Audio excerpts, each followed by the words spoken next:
रेवेंसवुड, एक गांव जो धुंध और डर में डूबा हुआ है। पुराने पेड़ आसमान की तरफ अपने नंगे और टेढ़े मेढ़े हाथ फैलाए खड़े थे। साए लंबे और गहरे थे, ऐसे राज छुपाए हुए थे जिन्हें छेड़ना नहीं चाहिए। खाली गलियों में ठंडी हवा चल रही थी। इसमें गीली मिट्टी की खुशबू थी और कुछ और भी, कुछ पुराना और ठंडा। रेवेंसवुड ने अपनी सांस रोक रखी थी, इंतजार कर रहा था। कुछ आने वाला था।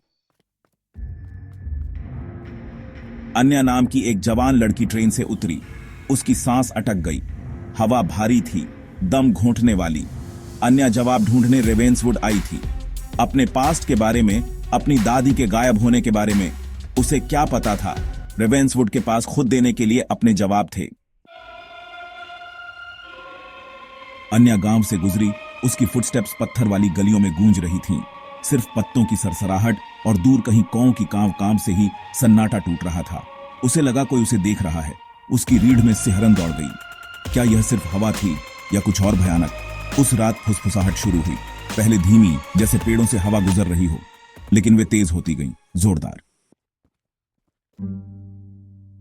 गांव वाले अजीब थे। उनकी नजरें अन्या पर थीं, शक और किसी और चीज से भरी हुई। डर? वे धीमी आवाज में बात करते थे, उनके शब्द पहेलियों जैसे। रेवेंसवुड अपने राज आसानी से नहीं बताता, उन्होंने चेतावनी दी। लेकिन अन्या सच्चाई का पता लगाने की ठान चुकी थी।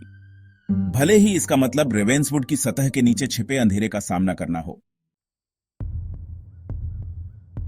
गूंज तेज होती गई। अन्या को एहसास हुआ कि वे कौन से जुड़ी हैं। जब भी पंछी कांव कांव करते, उसके चारों ओर गूंज उठती। ऐसा लग रहा था जैसे वे उसे कहीं ले जा रहे हों, किसी चीज की ओर खींच रहे हों। लेकिन क्या? कौवे रेवेंसवुड के ऊपर चक्कर लगा रहे थे। उनकी चीखें अन्या के सपनों को सताने वाली फुसफुसाहट की गूंज थी।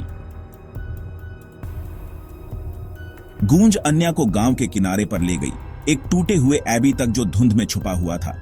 वह अंदर गई। हवा सड़ांध और सदियों के बोझ से भरी थी। अब गूंज बहरी कर देने वाली थी।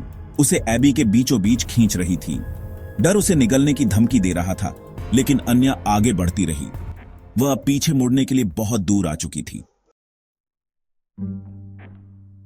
एबी की गहराई में अन्या को अपनी दादी का लॉकेट मिला। जैसे ही उसने उसे छुआ, सायों से एक आकृति निकली। उसकी आंखें एक अजीब रोशनी से चमक रही थीं। गूंज अपने चरम पर पहुंच गई और अन्या आखिरकार समझ गई। गूंज फुसफुसाहट नहीं, चीखें थीं। एबी की दीवारों में फंसी आत्माओं की चीखें। आकृति बोली। उसकी आवाज एक खोखली खड़खड़ाहट थी। उसने अन्या को कुछ कीमती चीज के बदले में जवाब देने का वादा किया। उसकी आवाज। आकृति घूमती और बदलती रही। आखिरकार एक जाना पहचाना चेहरा बन गई। यह अन्या की दादी थी। उसकी आंखें उदासी और विनती से भरी थीं। वह अंधेरे में फंस गई थी, दूसरों को उनके विनाश की ओर खींचने के लिए मजबूर थी। अन्या ने अपनी दादी को और ज्यादा तकलीफ नहीं होने दी। उसने अपनी आवाज से श्राप को तोड़ा, फंसी हुई आत्माओं और अपनी दादी की आत्मा को मुक्त किया। गूंज फीकी पड़ गई। उसकी जगह एक शांतिपूर्ण सन्नाटा छा गया। लेकिन जैसे ही अन्या एबी से निकली, वह जानती थी कि रेवेंसवुड कभी भी पूरी तरह से आजाद नहीं होगा।